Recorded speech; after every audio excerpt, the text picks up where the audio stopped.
Hello everyone, this is Mumbo and welcome back to another Minecraft video, and in this one we're going to take a look at the button. Now the button was a social experiment hosted by the team over at Reddit that featured an online button and a countdown time that will reset each time the button was pressed. Now anyone who had a Reddit account would be able to press the button, but they would only be able to press the button once. When the countdown timer reached 0, then the button would die and it would be gone. That is the game finished. Now I absolutely love this idea and I thought it would be fun to recreate it in Minecraft, so this is what I've come up with. Now the way that our button actually functions is really quite simple. We've got two droppers here, one of them is filled with items, the other one gradually fills with items, and that's controlled by this hopper clock down at the bottom. Now this sends a pulse through the circuit every 30 seconds or so, and that will send an item from this bottom dropper up into the top dropper. Now eventually all of the items will run out of this bottom dropper, and that will trigger this TNT blowing up the entire button. Now the way that we get the items back into the bottom dropper is by going around the front and hitting this button right here. That will activate this redstone clock and it will send all of the items from this top dropper back down into the bottom one, resetting the whole mechanism. Unless you're doing something really special, your Minecraft server has probably got less active users than Reddit, which means I've had to increase the length of time between button presses before you lose the game, because otherwise you'd lose the game pretty much instantly. So with this current setup and this many items inside the item hopper, we have got 5 hours between button presses. So every 5 hours, someone has to have walked past this thing and pressed the button, otherwise you'll lose the game. Now you can actually increase this. For example, you could fill in all the slots in the hopper, giving you 25 hours between button presses, which will be a little bit easier if your server's a tiny bit smaller. So before we begin with the tutorial, there's a few things I want to mention. Number one is these redstone lamps are indicator lights. If these start switching off, then that means you've got a very small amount of time left on your button, and somebody should probably press it soon because you're at risk of losing the game, and of course if they all turn out, then sadly you've already lost. The next thing that I want to mention is I would probably suggest building this in the spawn chunks to get the best possible experience, because the spawn chunks are always loaded and this thing will never be turned off. If you don't build it in the spawn chunks, then that means that somebody has to be in the area to load this thing and for the button to actually count down, which does make life a little bit easier, but I suppose it's not quite as much fun.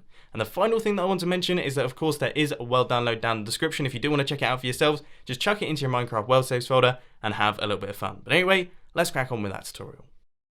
So you want to get things started with a 9x7 area, and the first thing we're going to do is start work on our hopper timer circuit. So you want to go 3 blocks up like this, place a block there, and a block out like this with redstone dust on top of that one. Then you want to place a couple blocks going across here with your hoppers in the center going into one another just like that, and comparators taking the output from both of those. That's going to be running out into a block, and redstone dust right there with a sticky piston running across like this, and a sticky piston running across on that side with a redstone block in between them. Then on top of that redstone block, you just want to place a dropper facing upwards, a couple blocks up like this, and a dropper facing downwards back into that dropper right there. And out the bottom dropper, you want to take a comparator output that's going to be going out like this into a block, and then a few blocks along like this with comparators going across like that. That's going to go into this block right here with redstone dust on top, a block up like this, and a redstone torch. And that's going to activate your TNT when the button actually loses. Then you want to place 5 blocks going across like this, all the way across there, and those are going to be the redstone lines for your detector lamps. Next up, you want to find the central section of this redstone line and go a couple blocks up from there, place redstone dust on top of that one, block right there, and then a block up like this with a repeater running into that block and redstone dust on top of that. Then we're going to create another hopper timer looking mechanism, but instead of being a hopper timer, it's actually going to be a pulse extender. So you want to place sticky piston running across like this, 4 blocks going across the bottom there with hoppers running back and forth into one another. Then you want to take comparator output from both of those, and that's going to be running out into this block with redstone dust on top. And instead of placing in a sticky piston, you want to place in a regular piston. That will create a pulse extender. So now all you have to do is chuck in your redstone block and then place a full set of items into all of these hoppers, and it will trigger once and then it will stop.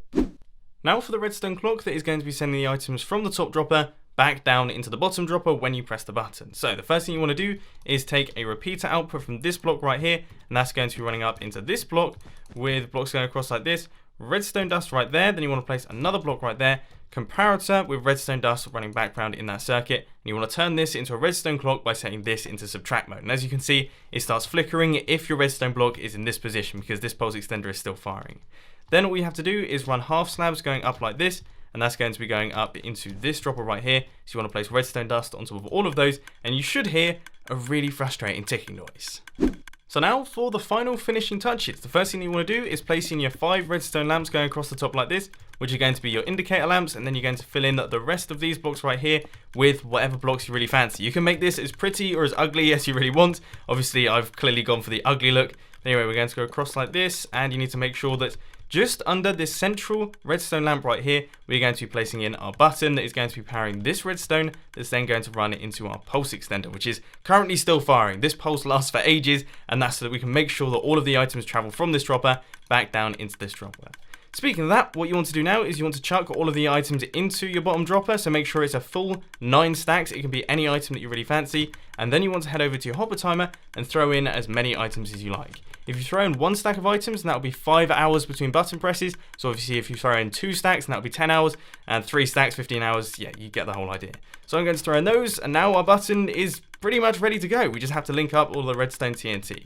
So what you want to do is run a redstone line out from this redstone torch, and we're going to go across like this, and it's going to be going out into this block right here. Then you want to place some redstone dust and 3 repeaters running off in this direction, and they're going to be running into our TNT. Make sure to place it pretty much everywhere. Be as destructive as you really fancy.